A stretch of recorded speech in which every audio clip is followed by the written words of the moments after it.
अस्सलाम वालेकुम मोमिनो। आज हम हज़रत नूह अलैहिस्सलाम के बारे में जानेंगे। हज़रत आदम अलैहिस्सलाम की वफ़ात के 1000 बरस तक लोग अल्लाह सुब्हानहू व तआला की तौहीद पर कायम थे। फिर बाज़ नेक बंदों के इंतकाल के बाद लोगों ने उनकी मुजस्समे यानी बुत बना लिए और धीरे धीरे उनकी पूजा शुरू हो गई। इस तरह पूरे अरब व मुल्क में शिर्क व बुत परस्ती की बुनियाद पैदा हो गई। जब लोग अल्लाह सुब्हानहू व तआला की इबादत छोड़कर शिर्क व बुत परस्ती में मुब्तला हो गए तो उनकी हिदायत के लिए अल्लाह सुब्हानहू व तआला ने हज़रत नूह अलैहिस्सलाम को नबी व रसूल बनाकर भेजा। हज़रत नूह अलैहिस्सलाम का शुमार दुनिया के अजीम तरीन अंबिया में होता है। हज़रत आदम अलैहिस्सलाम के बाद वो सबसे पहले नबी हैं जिनको रिसालत से नवाजा गया और वो हज़रत इद्रिस अलैहिस्सलाम की तीसरी पुष्ट यानी तीसरा जनरेशन है। हज़रत आदम अलैहिस्सलाम की वफ़ात के 1025 साल बाद मुल्क इराक़ में पैदा हुए। अल्लाह सुब्हानहू व तआला ने कुरान पाक में 40 पर 3 मक़ामात पर उनका जिक्र फरमाया है।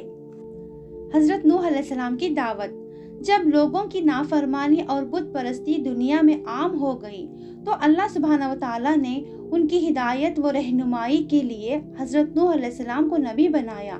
उन्होंने लोगों को नसीहत की और दीन की दावत देते हुए फरमाया, तुम सिर्फ अल्लाह की इबादत व बंदगी करो, वो तुम्हारे गुनाहों को माफ़ कर देगा।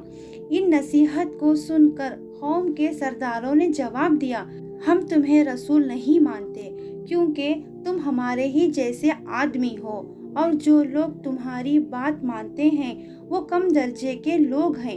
हज़रत नूह अलैहिस्सलाम ने फरमाया, अल्लाह सुब्हानहू व तआला के यहाँ सादत व नेक बख्ती का दारो मदार दौलत पर नहीं बल्कि अल्लाह की रज़ामंदी और इखलास नीयत पर है। मैं तुम्हें ये दावत माल व दौलत की उम्मीद पर नहीं बल्कि अल्लाह के हुक्म और उसकी रज़ा के लिए दे रहा हूँ। वही मेरी मेहनत का अज्र व सवाब अता फरमाएगा।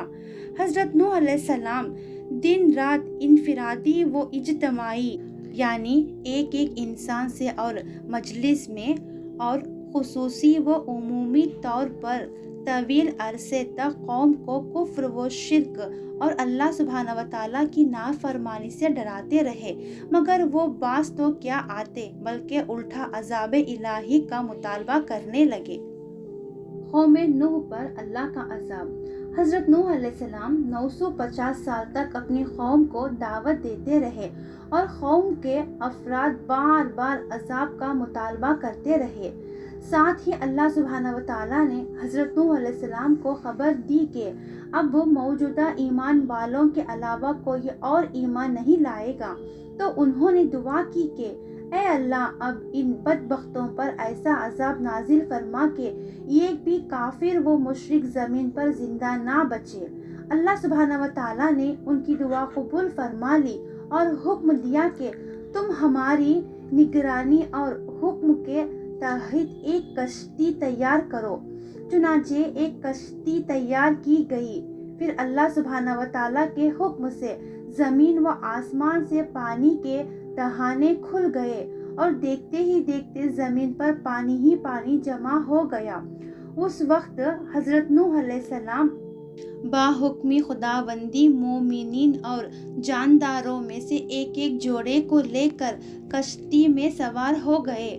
बाकी तमाम काफिर पानी के उस तूफान में हलाक हो गए।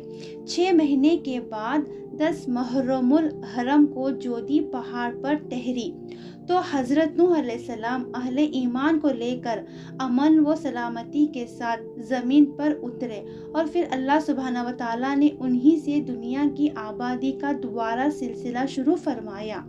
इसीलिए आपको आदम सानी कहा जाता है।